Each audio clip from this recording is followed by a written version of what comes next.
Was from the Khasi hills, now a part of the state of Meghalaya, in the northeast section of India.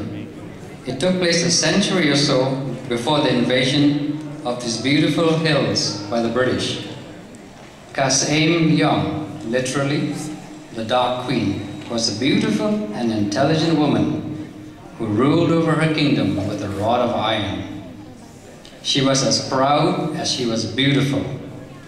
A queen who expected her people to show her nothing less than reverence and implicit obedience. People were scared of her and would only approach her throne under unavoidable and extreme necessity.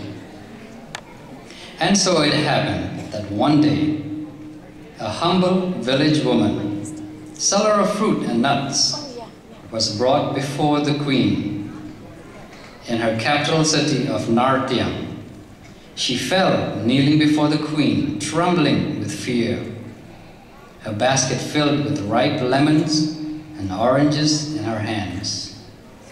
In a loud and haughty voice, the queen demanded, "Who is this wretched woman? And what is she doing here in front of my throne?" "This, your majesty," quietly replied the attendant, "is a seller of fruit from the village." "What is your name, woman?" demanded the queen. In a soft and trembling voice, the woman responded, "My name is Mahor, your majesty." "Mahor?" shouted the queen. "Do you know what that name means?" "Yes, your majesty," says the poor woman, her voice quivering with fear. "It means precious." "And you think your name is precious?" yelled the queen. "Perhaps more precious than me, your queen?" "No, your majesty," muttered the woman, now frightened out of her wits. There was a long pause, a silence pregnant with uncalled for fury on the part of the queen, and of abject terror on the part of the poor woman, feeling that her life was hanging by a thread. The queen stared malevolently at the woman, who remained kneeling with her head bowed to the ground. Everyone in the court waited with bated breath, not knowing just what their unpredictable queen was going to do. At long last, the queen yelled, "Stand up, woman!" Mahor struggled to stand on her trembling feet. "This morning, I happened to be in a good mood," spoke the queen in an insulting, mocking voice. "So here's what you and I will do, wretched creature. I will have my servants spread out my lunch right here, and you will spread out your miserable fruit in front of you." Mahor just stood there staring at her feet. She dared not look up. The queen went on in her loud, raucous voice, making sure that everyone would clearly hear what she had to say. "I will eat my food, and you will watch me eat. If there should be any sign in your face to show that you want my food, like your mouth watering, I will instantly have you hanged." She paused to stretch the thought of her cruelty for many minutes. No one dared to say a word, least of all Mahor. "But if no such sign appears on your face, then you will eat your rotten fruits and see whether my mouth would water. If that happens, of course it never would," she laughs, "then I will surrender my throne to you. You will become the queen of Nartya, and I will exile myself forever from this land." People were stunned. Could she really mean it? Or was she just playing a cruel game with the poor woman? The queen looked at Mahor. "Woman, do you understand?" she demanded. "Yes, your majesty," timidly whispered Mahor. And thus the strange, ridiculous contest was set. Nobody spoke, nobody moved. Was this for real? Everybody wondered. But one look at the stern face of this unrelenting queen convinced them all that she really meant every word she spoke. They couldn't believe it, but it was to actually happen. How will it end? Was the question in all their thoughts. All they could do was wait, the crowd in morbid curiosity, Mohor in total apprehension. The queen finally started to eat her lunch, taking her own sweet time, keenly watching Mohor for sign of her wishing for the royal food of rice, roasted chicken, fried fish, vegetable, desserts, sweets and juices, all of which she slowly consumed with apparent relish. The mouths of many in the crowd actually watered before they could catch themselves and swallowed in embarrassment. But the queen was not interested in any of them. Her eyes, her whole concentration was focused on Mohor and Mohor alone. Time dragged.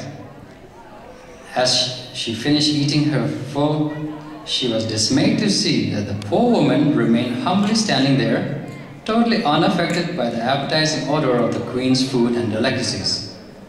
At long last, the queen threw down her dining napkin, reluctantly washing her hands, and sat back with a loud, angry sigh of resignation.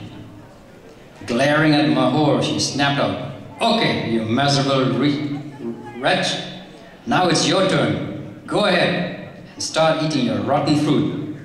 See if I care." With that, Mohor, she sat forward on her throne, glaring at poor Mohor, who, uncertain just how to proceed, typically picked up a nice ripe lemon and began to peel it with a sharp pocket knife. She felt the eyes of everyone on her, but she was even more aware, acutely aware of the angry stare of the queen. Yet she continued peeling, slowly, carefully. When she had completed peeling the juicy lemon, she sliced off a piece of it, and sprinkling a little salt on it, she lifted it to her mouth and began to slowly chew on it. She did not look at anyone, just chewing and quietly enjoying the slightly salted slice of lemon. If she had stopped to look around, she would have been amazed to realize that everyone present, men, women, and children, their mouths were running, salivating with the imagined taste of the delicious fruit in their mouths. They just couldn't help themselves. The queen tried very hard to stop herself from swallowing. As Mohor slowly chewed and swallowed a slice of lemon, but it was a lost case from the start. Nature orders and demands that our mouths water when someone peels, slices, and sucks or chews on lemon in our sight. And so the queen's mouth watered uncontrollably, and to her own amazement swallowed loudly and jumped to her feet. Mohor stopped peeling, eating. The crowd gazed in awe as they watched their queen take off her royal robe and her crown and place them on Mohor. "You win!" she cried out, and with an agonizing wail, she ran out of the palace, down the road to disappear forever from her people's sight. Legend says that Khasi Young, the infamous Dark Queen, found her way to Jantyapur near the Sylhet River, and there married the king of Jantyapur. Mohor, so the story goes, took the throne of Narthiang and became a loving and benevolent ruler of her people all her life. The saying goes, pride goes before a fall. And that was what happened in this Khasi Jantia legend.